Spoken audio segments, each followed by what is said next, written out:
Hi, welcome to the video recording on Chapter 11, Crimes Against Property. So this chapter is dealing with a lot of crimes. There are three big categories here: taking someone else's property,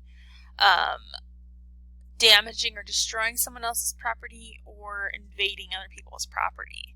So we're going to start off with taking other people's property.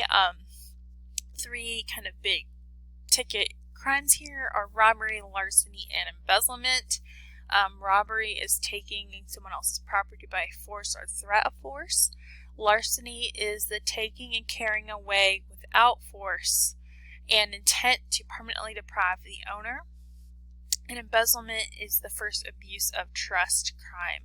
So this looks at you convert property that you were entitled to use to a different purpose.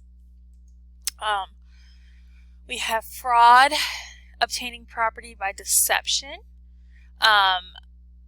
obtaining property by false pretenses. This is sometimes called theft by deceit, but essentially you convince somebody that they will get some benefit or some gain, and you get them to attain title. Now, most states have consolidated larceny, embezzlement, and false pretenses into a theft statute. So we'll take a look at Indiana's theft statute before we're done. White-collar crime is also encompassed by taking other people's property. So white-collar crimes look at usually federal mail fraud, Ponzi scheme, and Ponzi schemes are two big categories.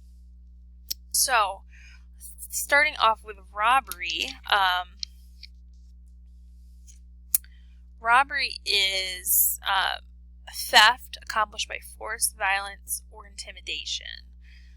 So the actus reus is theft.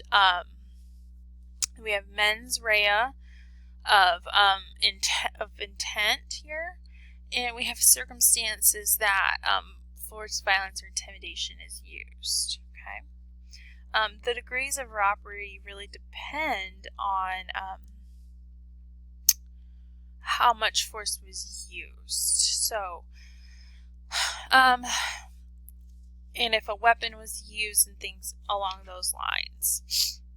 Now, receiving stolen property is benefit of having someone else's of receiving property that was stolen without actually stealing it yourself. That's why we criminalize it. Fences are usually those people who intermediate, and then we have actus reus and mens rea. Now, okay, so let's jump back though to larceny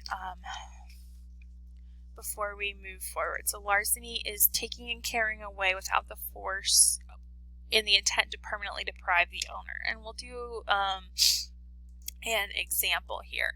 So Bacon takes Shakespeare's typewriter from Shakespeare's study, intending to return it in hopes of receiving a reward. Has Bacon committed a larceny? The answer is no. Larceny requires the taking and carrying away of another person's personal property with the intent to steal, and Bacon doesn't have the intent. He intends to return it, so the mens rea is missing. Alright, next example. T-Bone Pickings, a stock manipulator, steals stock certificates from Carl Icahn's safe, intending to sell them and pocket the money. Has T-Bone committed a larceny?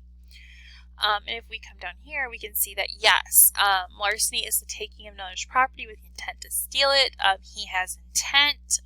There is some discussion in your book about types of property, but under modern statutes, stocks are subject to larceny or theft rules. All right. We come back into our slides here. So that is larceny.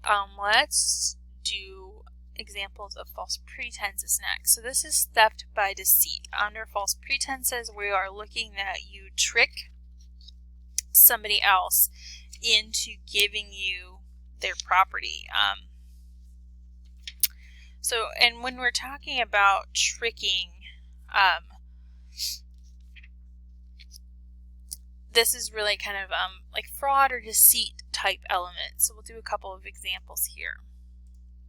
So Louis obtains title to Alex's taxi by convincing him that the transfer of title will result in a tax benefit for Alex. Would Louis be convicted of false pretenses? If we come down to the answer, yes, he obtained legal title to property by false misrepresentations of fact, aka that he would have a tax benefit. So that is kind of a classic example of false pretenses. We'll come up and do another example of false pretenses. So old Mother Hubbard applied for welfare benefits. Her caseworker asked if she's receiving funds from any other source. Hubbard says no. In fact, she is receiving unemployment benefits. Hubbard genuinely believes the question refers to income from earnings, not benefits. Has she committed false pretenses? The answer here is no. She has not committed a false pretense because she had an honest belief that her statement was true. So these are just a couple of examples of false pretenses in larceny. Now that we have looked at those examples, I'm going to pull up the Indiana offense against property section. So the general Indiana theft crime is a person who knowingly or intentionally exerts unauthorized control over property of another person with the intent to deprive the other person of its value or use, commits theft, a Class A misdemeanor. And then we have some qualifications that raise theft to a felony level 6 if the property is over $750 but less than $50. Is a firearm. The person's already been convicted. Class 5 felony for property that's over $50,000 in value. Is a valuable metal. Relates to transportation safety or public safety. We have taking from important agencies like healthcare facilities and telecommunications. So this is kind of what a general theft statute looks like in Indiana. So lots of thefts are misdemeanors in Indiana. So just wanted to show kind of what those consolidated statutes actually look like in action. So we'll get back to our slides. The next crime that we're going to jump back into is robbery. So we'll jump back to robbery again. So robbery, the actus reus specifically is taking property by force or taking property by threat of force with the intent to keep it is the mens rea, or the intent to use threats or force.